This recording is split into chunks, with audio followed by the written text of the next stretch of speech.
Bismillahirrahmanirrahim. Assalamu alaikum dear students. I am Afnan Bakht, your physics teacher. In today's lecture, we will solve the numerical problems of chapter number 11, that is electrostatics. So, start करते हैं पहले problem से. Now, problem number 1, जो कि book में इसका number है, that is 11.01, वो है that what is the magnitude of the force of attraction between an iron nucleus bearing a charge of Q is equal to 26e and its innermost electron if the distance between them is this much. देखिए question आपसे क्या कह रहा है कि iron nuclei आपको दिया गया है जिसके अंदर 26 प्रोटॉन्स पड़े हुए हैं, तो इसका मतलब है उसके ऊपर जो चार्ज है वो है +26e, राइट डियर स्टूडेंट्स, और उसका जो इनर मोस्ट इलेक्ट्रॉन है, राइट, लेट मी से this is the inner most electron, right, उसके ऊपर जो चार्ज है वो है आपके पास -1e, राइट, और दोनों के दरमियान जो फासला है वो आपको दिया गया है ये, so let me call that r, right dear students. अब आपको क्या मालूम करना है, इस चार्ज यानी कि न्यूक्लियस और इस इलेक्ट्रॉन के दरमियान फोर्स ऑफ अट्रैक्शन मालूम करनी है। सो हम क्या करेंगे, हम फोर्स को मालूम करेंगे between the innermost electron and the nucleus of the iron, right? So force is given by the Coulomb's law, that is k q1 q2 by r square. So k की वैल्यू आप put कर ले, that is 9 multiplied 10 to the power 9, and फिर आप q1 की value put कर ले, that is 26 times of the fundamental value of the charge, that is the charge on a iron nuclei, and फिर आप क्या कर लो, q2 की वैल्यू पुट कर लो जो कि क्या है, innermost electron है, जो कि क्या हो रहा है, इस पॉजिटिव न्यूक्लियाई के अराउंड क्या हो रहा है, रोटेट हो रहा है। सो आपने ये वैल्यूज पुट कर देनी है और आपको पता है 1e is actually equal to 1.6 multiply 10 to the power -19 coulomb. ये आप पुट करोगे तो आपके पास फोर्स की जो वैल्यू आ जानी है वो ये है, दिस इज द आंसर। सो ये वो फोर्स है जो कि इस इलेक्ट्रॉन, जो कि इनर मोस्ट इलेक्ट्रॉन है और न्यूक्लियर के दरमियान यानी कि आयरन न्यूक्लियाई के दरमियान एग्जिस्ट करता है। ठीक है students, now let us move on to the problem number 2। Now problem number 2 आपसे ये कह रहा है कि charges 2 microcoulomb, -3 microcoulomb and 4 microcoulomb are placed in the air at the vertices of an equilateral triangle, right dear students. So ये तीन charges हैं, right, Q1 is 2 microcoulomb, यानी कि this one is 2 microcoulomb, then Q2 is -3 microcoulomb, so Q2 is -3 microcoulomb, and Q3 is 4 microcoulomb, so Q3 is 4 microcoulomb, और वो ऐसे पड़े हुए हैं, right, in a space or in the air कि अगर हम उनको उनकी लाइंस आपस में मिलाएं तो उनसे क्या बनता है, उनसे बनता है एक equilateral triangle. Now what is equilateral triangle? वो ट्रायंगल जिनके तमाम साइड्स आपस में क्या हो, सेम हो, ये साइड इसके बराबर होगा और ये साइड इसके बराबर होगा और ऑटोमेटिकली फिर ये साइड और ये साइड आपस में बराबर हो जाएंगे। ठीक है डियर स्टूडेंट्स, सो यहां तक हम समझिए। और इक्विलैटरल ट्रायंगल की हर एक साइड का जो आपस में फासला है या जो साइड का लेंथ है, जो मेजरमेंट है वो है आपके पास 10 सेंटीमीटर, राइट डियर स्टूडेंट्स। सो आपके पास ये फासला कितना हुआ, ये हुआ 10 सेंटीमीटर, ये वाला 10 सेंटीमीटर, तो ये भी 10 सेंटीमीटर और ये भी 10 सेंटीमीटर। अब आपसे मांगा क्या जा रहा है, what is the magnitude of a resultant force acting on 4 microcoulomb, यानी कि Q3 पे इन दो चार्जेस की तरफ से लगने वाला टोटल फोर्स या रिजल्टेंट फोर्स या नेट फोर्स हमने क्या करना है, फाइंड आउट करना है। सो Q3 is this one, right, इसके ऊपर जो टोटल फोर्स लग रहा है इन दो चार्जेस की तरफ से वो हमने फाइंड आउट करना है। अब अगर आप देख, now dear students, force on Q3 due to Q2 will be of attractive nature, so जो फोर्स लगेगा that will be pointing out in this direction, right? Let me call this force F2. so ये आपके पास हुआ F2।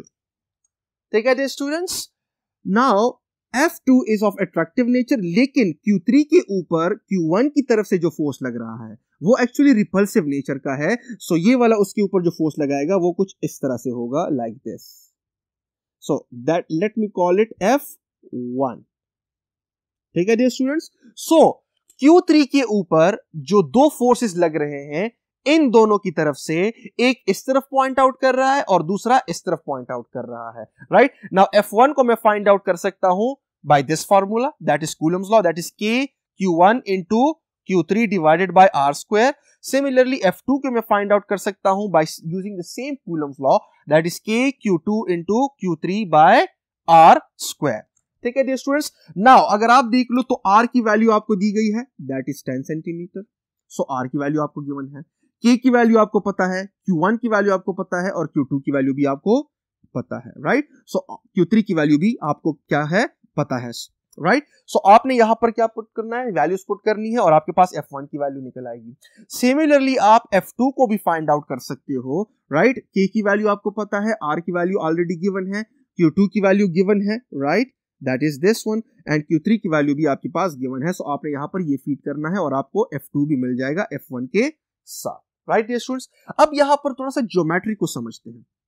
अगर आप यहां पर देख लो, सो हमसे मांगा क्या गया है, हमसे सिर्फ ये नहीं मांगा गया कि Q2 Q3 पे कितना फोर्स लगा रहा है या Q3 कितना फोर्स एक्सपीरियंस कर रहा है Q1 की तरफ से, बल्कि इसके ऊपर लगने वाला टोटल फोर्स जो इन दोनों की तरफ से लग रहा है वो मांगा गया है.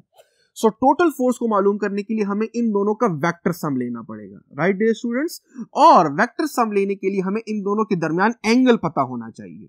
अब अगर आप देख लो, this is an equilateral triangle और ट्राइंगल्स के तीनों साइड्स बराबर होते हैं. सो जब तीनों साइड्स बराबर होते हैं सो तीनों एंगल्स भी आपस में बराबर होंगे. और ये भी आपको पता है कि ट्राइंगल के तीनों एंगल्स को जब आप ऐड करते हो सो रिजल्ट क्या आता है, 180 डिग्री. सो हमारे पास सिचुएशन कुछ ऐसी हो जाएगी कि यहां पर जो एंगल बनेगा वो भी 60 डिग्री, यहां पर भी 60 डिग्री और यहां पर भी 60 degree, because 60 degree plus 60 degree plus 60 degree will come out to be equal to 180 degree, which is actually the condition for a triangle. कि ट्राइंगल के तीनों एंगल्स का सम क्या आना चाहिए, 180 डिग्री. और यहां पर मुझे कैसे पता चला कि हर एक एंगल 60-60 है, बिकॉज तमाम साइड्स बराबर हैं, बिकॉज उन्होंने हमसे कहा हुआ है कि it is an equilateral triangle. So अगर ये साइड बराबर है इसके और ये इसके बराबर है, सो तीनों एंगल्स भी बराबर होंगे. अब अगर ये एंगल 60 डिग्री है, राइट, सो ये एंगल आपके पास कितना रह जाता है, ये रह जाता है 120 degree, because as a whole यहां से यहां तक एंगल कितना है, 180 डिग्री. सो हमें दो फोर्सेस के दरमियान जो कि Q3 पे लगते हैं वो एंगल मिल गया जो कि दो फोर्सेस के दरमियान होता है. अब हम क्या कर सकते हैं, हम simply general formula vector addition का अप्लाई करके यहां पर रिजल्टेंट फोर्स को मालूम कर सकते हैं, जिसके लिए हम चलते हैं अपने नेक्स्ट बोर्ड की तरफ. नाउ डियर स्टूडेंट्स कंटिन्यू करते हैं. सो जब हम F1 की वैल्यू को मालूम करते हैं, जब तमाम वैल्यूज हम उधर पुट करते हैं और फिर F2 की वैल्यू, तो हमारे पास ये वैल्यूज निकल आती हैं, right. F1 is actually 7.2 Newton, F2 is 10.8 Newton और दोनों के दरमियान जो एंगल है वो है आपके पास कितना, वो है आपके पास 120 डिग्रीज, राइट डियर स्टूडेंट्स. सो हमारे पास जो जनरल फार्मूला है that is F1 square plus F2 square plus 2F1 F2 into cos of the angle between F1 and F2, right. याद रखिएगा डियर स्टूडेंट्स, ये फार्मूला आप ऑलरेडी अपने फर्स्ट ईयर की physics यानी कि वेक्टर्स के चैप्टर में डिटेल से पढ़ गए हो. नाउ डियर स्टूडेंट्स हमने वैल्यूज पुट करनी है. F1 की जगह 7.2, F2 की जगह 10.8, सो 2 into 7.2 into 10.8 into cos of the 120 degree which is the angle between F1 and F2. सो आपके पास जो रिजल्ट आएगा वो होगा 9.5 न्यूटन के बराबर. ठीक है dear students, so this is the answer of the problem number 2. Now dear students, let us move on to problem number 3. Problem number 3 आपसे क्या कह रहा है? It is a very interesting problem that a charge Q is placed at the center of the line joining the two charges. दो charges हैं, right? और वो line जो कि इनको ज्वाइन करता है उनके सेंटर पर आपने एक चार्ज रख दिया, right? Each of the magnitude Q, और इन दोनों चार्जेस का मैग्नीट्यूड क्या है, Q, right dear students? Now prove that the system of the three charges will be in equilibrium if the small charge that is Q is equal to minus Q divided by 4, right? अगर यहाँ पर वो line जो कि इन दो charges को join करता है, अगर उनके बिल्कुल दरमियान वाले पॉइंट पर हम ये वाला चार्ज रख दें जिसका मैग्नीट्यूड कुछ ऐसे हो यहां पर, राइट, जो कि बराबर है माइनस Q डिवाइडेड बाय 4 के. सो आपने प्रूफ करना है कि ये तीनों चार्जेस का जो सिस्टम बनता है ये इक्विलिब्रियम में है. अच्छा, अब इक्विलिब्रियम के लिए कंडीशन क्या है? इक्विलिब्रियम के लिए डियर स्टूडेंट्स कंडीशन ये है कि ये चार्जेस मूव नहीं होने चाहिए। अब अगर आप देख लो यहां पर, अगर मैं कह दूं कि यहां से यहां तक का जो फासला है वो है r, सो यहां से यहां तक का फासला भी क्या होगा, r ही होगा, right dear students. So as a whole यहां से लेकर यहां तक का फासला 2r हो गया। अब अगर आप देख लो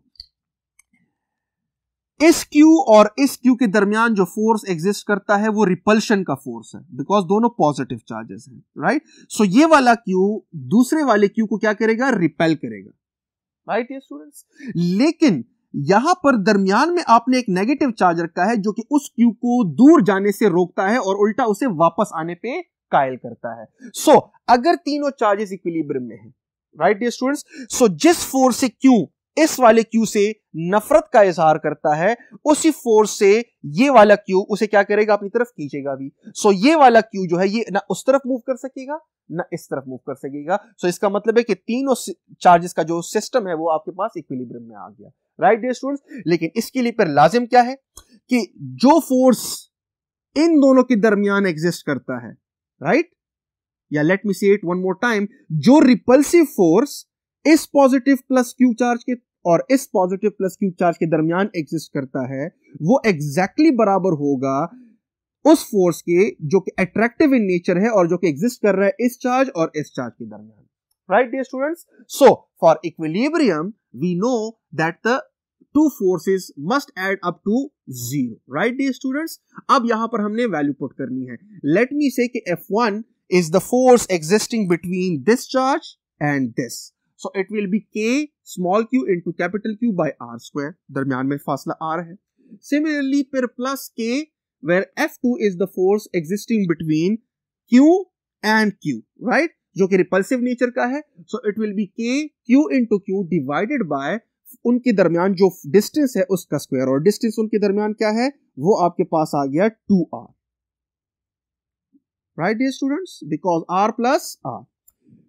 So यहां पर अब हमने क्या करना है, अब हमने स्मॉल q की वैल्यू निकालनी है, और अगर स्मॉल q की वैल्यू इसके बराबर आ गई इसका मतलब ये है कि yes the system is in equilibrium, because हमने कंडीशन इक्विलिब्रियम की पुट की है, राइट। सो अब यहां से मैं दोनों में से कॉमन क्या ले सकता हूं, that is k capital Q by R square. So यहां पर आपके पास स्मॉल q रह गया प्लस यहां पर आपके पास Q डिवाइडेड बाय 4 रह गया, राइट, बिकॉज 2 का स्क्वायर 4 आ जाता है, और इसको आप डिवाइड करो बोथ साइड्स पे तो आपके पास 0 आ जाएगा, और ये आपके पास रह गया। So Q plus capital Q divide by 4 is equal to 0। इसको उस साइड पे ले जाओ तो आपके पास आंसर आ गया। इसका मतलब ये है कि आपने ये चार्ज उधर रखने से वाकई में इन तीन चार्जेस के सिस्टम को इक्विलिब्रियम में कर लिया है, ठीक है dear students. So now let us move on to problem number 4। Problem number 4 आपसे क्या कहता है कि two equal and opposite charges, equal in magnitude and opposite in nature. So, two equal and opposite charges of magnitude this much are placed this much centimeter apart. What is the magnitude and direction of the electric field intensity at a point midway between the charges? And फिर वो second part में आपसे पूछ रहा है कि what force would act on a proton of charge this much, जो कि हमें पता है fundamental value of charge है, अगर तो हम उस प्रोटॉन को उस midway point पे रख दें। So, There is a positive charge and negative charge. सबसे पहले आपसे क्या मांगा गया है नंबर ए पार्ट में? नंबर ए पार्ट में आपसे मांगा गया है कि वो लाइन जो कि इन दोनों को ज्वाइन करता है, right, equal in magnitude opposite in direction charges को जो ज्वाइन करता है, उसकी जो दरमियान वाला पॉइंट है उसके ऊपर हमने resultant electric field find out करना है, और हमें पता है कि two equal and opposite charges के दरमियान वाले पॉइंट पे जो नेट इलेक्ट्रिक फील्ड बनेगा वो इस पॉइंट के ऊपर इस चार्ज की वजह से जो इलेक्ट्रिक फील्ड होगा, late me call it E1, और इसी पॉइंट के ऊपर इस चार्ज की वजह से जो इलेक्ट्रिक फील्ड होगा, late me call it E2, उनके सम के बराबर होता है, बिकॉज लाइंस जो हैं, फील्ड लाइंस, वो ओवरलैप कर जाती हैं। सो यहां पर आपके पास अगर इस चार्ज की वजह से इलेक्ट्रिक फील्ड ऐसे है तो इस चार्ज की वजह से इलेक्ट्रिक फील्ड ऐसे है, बिकॉज ये डाइवर्जिंग फील्ड है तो फील्ड लाइंस बाहर जा रही हैं, और ये कन्वर्जिंग फील्ड है तो फील्ड लाइंस अंदर जा रही है, सो ओवरलैप कर जाएगा। सो वेक्टर सम आप देखोगे कि it will be simple addition of E1 and E2, right dear students. So इसको मजीद समझने के लिए हम जाते हैं नेक्स्ट बोर्ड की तरफ। नाउ डियर स्टूडेंट्स, अब कंटिन्यू करते हैं उसी प्रॉब्लम को। So electric field intensity at a midpoint on the line joining the two charges will be this, that will be kq divided by r square plus kq divided by r square. चूंकि यहाँ पर आपके पास charges दोनों equal in magnitude है तो subscript लगाने की जरूरत नहीं है. सो जब आप ये करते हो तो आपके पास जो इलेक्ट्रिक फील्ड की शिद्दत आती है वो इस वैल्यू के बराबर आती है. सो आपके पास एक आंसर ये हुआ, दैट इज 0.464 मल्टीप्लाई 10⁻⁶ न्यूटन पर कूलम. Right dear students. और डायरेक्शन का भी पूछा गया है इलेक्ट्रिक फील्ड की. सो हमें पता है कि direction is always from positive to negative. So this will be the direction. Right. अच्छा, अब आपसे ये पूछा जा रहा है कि अगर उसी पॉइंट पर जो दरमियान में है मैं एक प्रोटॉन को रख दूं, यानी कि प्लस ई वाले चार्ज को रख दूं, तो वो कितना फोर्स एक्सपीरियंस करेगा. Right dear students. सो अगर आपको इस पॉइंट पे इलेक्ट्रिक फील्ड की शिद्दत मालूम हो गई है, राइट, तो आपको क्या मालूम करना है, फोर्स मालूम करना है 1e वाले चार्ज के पार्टिकल पर. सो आपने क्या यूज करना है, आपने ये इक्वेशन यूज करना है, that is E is equal to F divided by Q, electric force experience per unit positive charge. So इस इक्वेशन को हम अरेंज करेंगे फोर्स के लिए, तो F will be equal to E into Q, और E चूंकि आपको पहले से मालूम है, and charge on a single proton is the fundamental value of charge. इनको मल्टीप्लाई करें और आपके पास रिजल्ट आ जाएगा कि अगर आपने उसी पॉइंट पर जो कि मिड पॉइंट है किसी प्रोटॉन को रखा तो उसने इतना फोर्स एक्सपीरियंस करना है, दैट इज 1.024 मल्टीप्लाई 10⁻⁻13 न्यूटन्स. ठीक है डियर स्टूडेंट्स. नाउ अब समझते हैं प्रॉब्लम नंबर 11.5 को, या फिर problem number 5. So two positive point charges of 15 multiplied 10⁻⁻10 coulomb and 13 multiplied 10⁻⁻10 coulomb are placed 12 centimeter apart. Find the work done in bringing the two charges 4 centimeter closer. दो charges हैं जिनके magnitudes आपको दिए गए हैं, राइट, Q1 एंड Q2, और उनके दरमियान फासला 12 सेंटीमीटर है. अब अगर मैं उन दोनों में से किसी को भी एक दूसरे के करीब लाना चाहूं, by how much, by 4 centimeter. Right dear students? So what will be the amount of work done? Because जाहिर सी बात है दोनों पॉजिटिव है, सो खुद तो उन्होंने आना नहीं है एक दूसरे के करीब, हम लेकर आएंगे उनको. राइट. सो अगर मैं यहां पर सिचुएशन करूं, सो पहले मैं यहां पर आपको सिचुएशन समझा देता हूं. This is Q1, right, this is Q2. अब मैं क्या चाहता हूं, मैं Q2 को मूव करवाना चाहता हूं टुवर्ड्स दिस Q1, और इनिशियली इन दोनों के दरमियान जो फासला है वो है R1 जो कि 12 सेंटीमीटर है, राइट, और मैं इस Q2 को according to the question move करवाना चाहता हूं 4 सेंटीमीटर क्लोजर टुवर्ड्स Q2. इसका मतलब यह है कि जो नई पोजीशन है उसका इस चार्ज की से जो फासला है वो है 8 सेंटीमीटर, उसको मैं कह देता हूं R2. सो अगर आपको एब्सोल्यूट इलेक्ट्रिक पोटेंशियल एनर्जी का टॉपिक याद हो, सो उसमें हमने ये कहा था कि यहां से यहां तक जो वर्ड है वो हम इस तरह से रिप्रेजेंट कर सकते हैं, right, where R2 is initial फासला and R1 is the final जो आपके पास जो डिस्टेंस है, right. So all you have to do is to put the values, और आपके पास वर्क डन की वैल्यू निकल आएगी. R2 की वैल्यू आपके पास है, R1 की वैल्यू ये रही, Q1 और Q2 की वैल्यू आपको दी गई है, और K वैल्यू आपको पहले से ही पता है. सो आपके पास जो आंसर निकल आएगा वो होगा 7.9 multiply 10⁻⁻8 joules.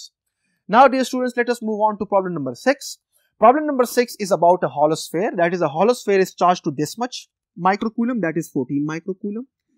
Find V number 1 at the surface, yani ke right over here, let me call it region 2, then inside yani ke region 1, and then outside at a distance of 0.2 meters. Let us say yahan par ye 0. yahan se yahan tak surface se yahan tak kitna hai 0.2 meters. ठीक है dear students. और इस sphere का जो radius है वो कितना है, वो है हमारे पास 0.3 मीटर्स. ठीक है डियर स्टूडेंट्स. सो 3 रीजन में हमने क्या मालूम करना है, पोटेंशियल को मालूम करना है. तो सबसे पहले सरफेस के ऊपर आ जाते हैं. किसके ऊपर, सरफेस के ऊपर, जो कि मैंने ए कहा हुआ है उसको. सो सबसे पहले सरफेस के ऊपर. So V is equal to KQ by R. This is the equation of the potential. Now K की वैल्यू आपको पता है, Q की वैल्यू आपको दी गई है, और R आपको दिया गया है, that is 0.3 metre, because surface पे मालूम कर रहे हैं ना, तो सेंटर से सरफेस का फासला 0.3 मीटर हुआ. सो आपके पास जो सरफेस के ऊपर पोटेंशियल की वैल्यू है वो ये आपके पास आ गई. सो नंबर 1 एक आंसर आपके पास आ गया.